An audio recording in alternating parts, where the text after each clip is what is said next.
मीराबाई के इस मंदिर की खंडित मूर्तियां आज भी उस विध्वंस की कहानी कह रही हैं जो अलाउद्दीन खिलजी ने 1303 में जब आक्रमण किया था इस मंदिर के ऊपर, तब उसने विध्वंस मचाया था। आप देख सकते हैं खंडित मूर्तियां, स्पष्ट को दिखा दूं, ये एक पैर नहीं है, ये आप देख सकते हैं। और दूसरी भी मूर्तियां हम आपको दिखाते हैं। यहाँ इस होता है कि जो मुगल शासक थे, जो इस्लामिक शासक थे, उन्होंने यहाँ हिंदू मंदिरों पर क्या अत्याचार किया, हिंदुओं के ऊपर क्या अत्याचार किए, आप देख सकते हैं। ये भी खंडित मूर्ति है, ये पैर गायब है। तमाम मूर्तियां हम आपको, ये भी मूर्ति खंडित है, जिस तरीके से लगता है कि जैसे कि हथौड़ा इस पर बजाया गया हो। यहाँ स्थित मूर्ति एक और मैं आपको दिखा रहा हूं, ये आप देखिए, किसी देवता की मूर्ति है, इसको भी खंडित किया गया, यानी कि लगभग 700 वर्ष से ज्यादा पहले ये मूर्तियां खंडित की गई, जो आज भी उस आक्रमण की गवाही दे रही हैं, उस अत्याचार की गवाही दे रही हैं जो अलाउद्दीन खिलजी के द्वारा यहां किया गया था। ये आप देख सकते हैं, ये भी एक और खंडित मूर्ति। तो आइए अब चलते हैं दूसरे मंदिर की तरफ। आपको चित्तौड़गढ़ में हम कोशिश करेंगे कि ज़्यादा से ज़्यादा कवरेज करें, आपको यहाँ के अधिक से अधिक इतिहास के बारे में आपको रूबरू कराएं, आपको जानकारी कराएं। देखिए, इस वक्त हम आपको दिखा रहे हैं सैकड़ों भक्त जो हैं, टूरिस्ट हैं, लेकिन ये यहाँ मीराबाई का मंदिर देखने जरूर आते हैं। देश विदेश से लोग आते हैं मीराबाई का मंदिर देखने के लिए। ये आप देख सकते हैं,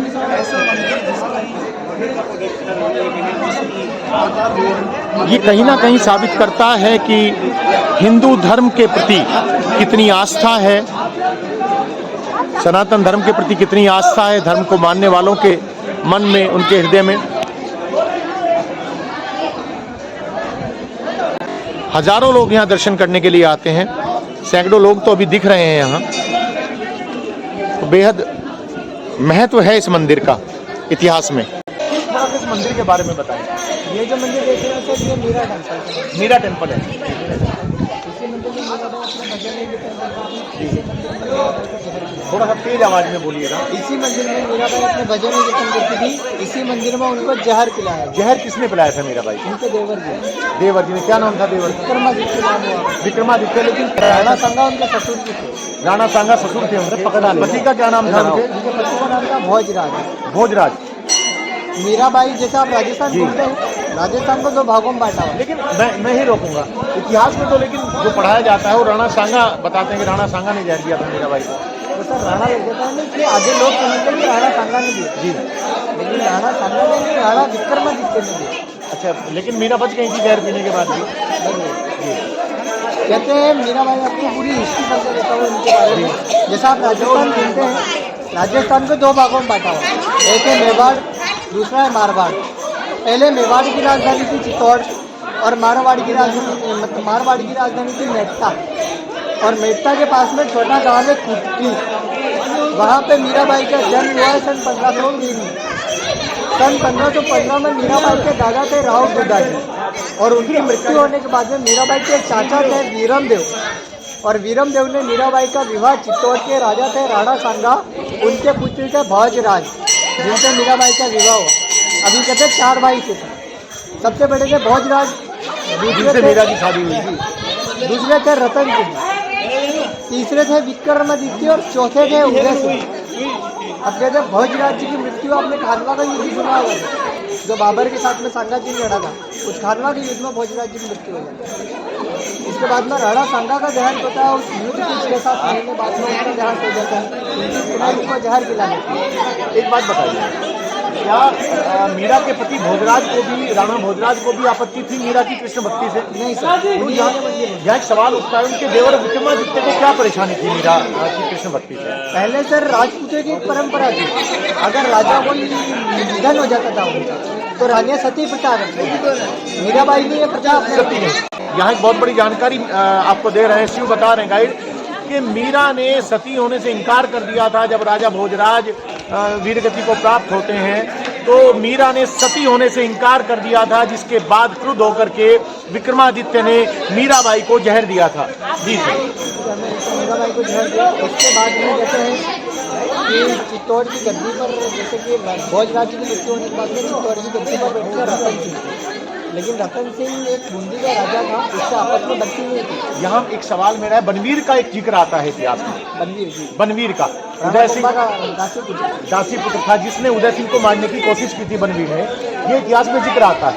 तो बताया बात शुरू करिए, राजा भोजराज की मृत्यु के बाद गद्दी पर बैठे थे, आप बता रहे थे। गद्दी पर बैठे रतन सिंह एक बूंदी का राजा हुआ, बताओ उससे आपस में बनती नहीं है। जी तो कहते हैं शिकार खेलने के लिए जाता है। जी तो वहाँ कुछ बात होती तो एक दूसरे को मार हाँ देते। ठीक। रतन सिंह और बूंदी का राजा मर गया था, फिर चित्तौड़ की गद्दी पर बैठा विक्रम में दिखती। कौन सी था? मीराबाई यहाँ भजन कीर्तन करती थी, सती प्रथा उन्होंने अपना ही नहीं, साधु संतों के साथ में उठना बैठना होता था, तो इनके देवर्षि को पसंद नहीं था कि अपने आप को कहते हैं कि भाभी माँ आप ये क्या कर रहे हैं। विक्रमादित्य को पसंद नहीं था उनका साधु संतों के साथ बैठना। तो उनको मारने का प्रयास किया। पहला जहर खिलाया जो अमृत बन गया, दूसरा फूलों की टोकरी में सांप भर के बेचा जो फूलों का हार बन गया। ये दोनों घटना यहाँ हुई। इसके बाद इसी मंदिर में देखिए यहाँ एक सबसे बड़ी जानकारी मिल रही है कि जो मीराबाई को जहर दिया गया वो भी इसी मंदिर में दिया गया। मीराबाई को जो फूलों की टोकरी में सांप भेजा गया, जैसे ही वो वहाँ पहुंचा वो फूलों का हार बन गया। वो दोनों घटनाएं इसी मंदिर प्रांगण में हुई। ये तब मंदिर बन चुका था जी। इसके बाद में उनके चाचा जी को इन घटनाओं के बारे में बताया। ये मंदिर किसने बनवाया? ये भी बोझराज ने बनवाया। अच्छा, इसमें मूर्ति तब किसकी थी? इसमें कृष्ण जी, इसमें कृष्ण जी। अभी इसमें किसकी मूर्ति है? अभी कृष्ण और मीरा दोनों की, कृष्ण और मीरा दोनों की मूर्ति इस मंदिर के अंदर स्थापित है। और भोजराज जो मीरा के पति थे उनके द्वारा मंदिर का निर्माण कराया गया था।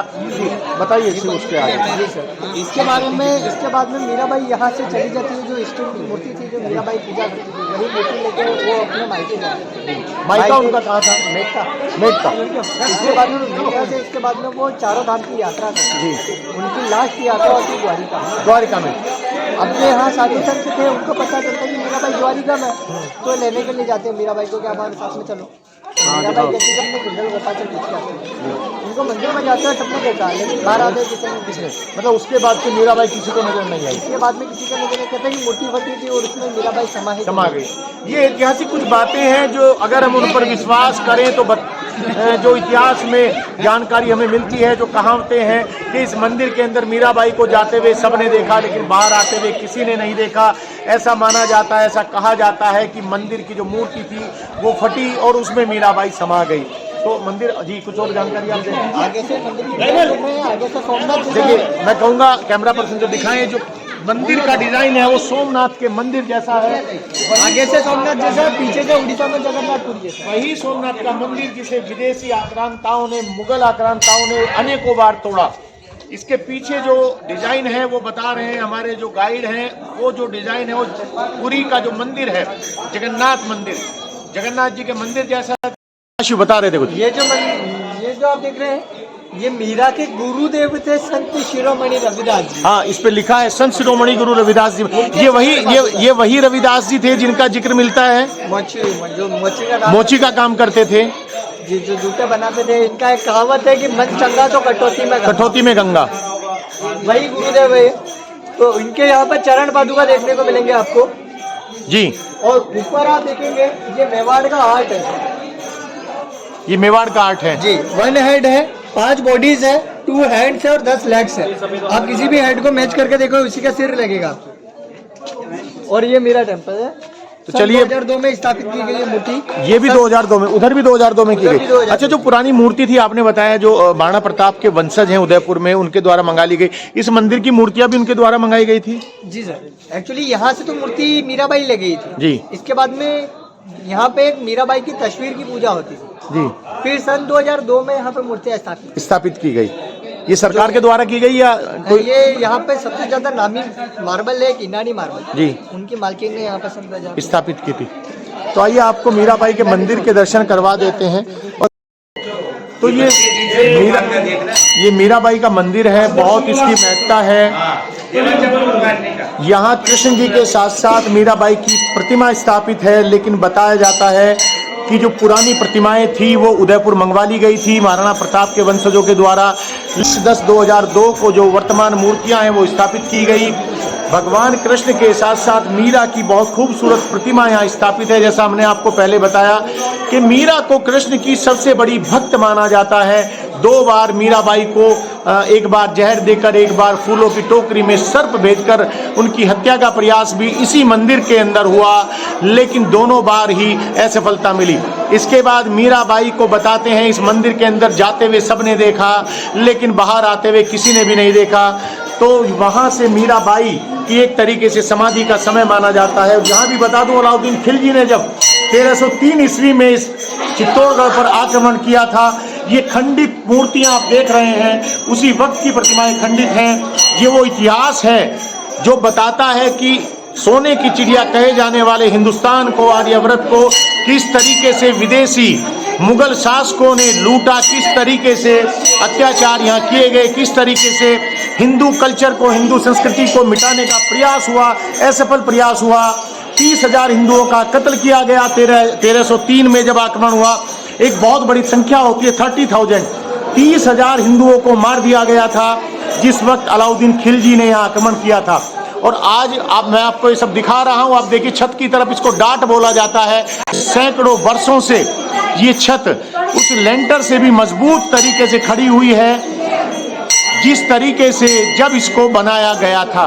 तो आइए चलते हैं बाहर की तरफ। यहाँ सैकड़ों की संख्या में नहीं बल्कि हजारों की संख्या में जो भक्त हैं वो दर्शन करने के लिए आ रहे हैं। आप देख सकते हैं ये बहुत बड़ी, मैं कहूँगा कि बहुत बड़ी बात है कि हिंदू धर्म के प्रति आस्था का पुनर्जागरण हो रहा है। हिंदू धर्म के प्रति पुनः जो आस्था है वो करवट ले रही है। हजारों की संख्या में यहाँ रोजाना भक्त जो है वो दर्शन करने के लिए आते हैं।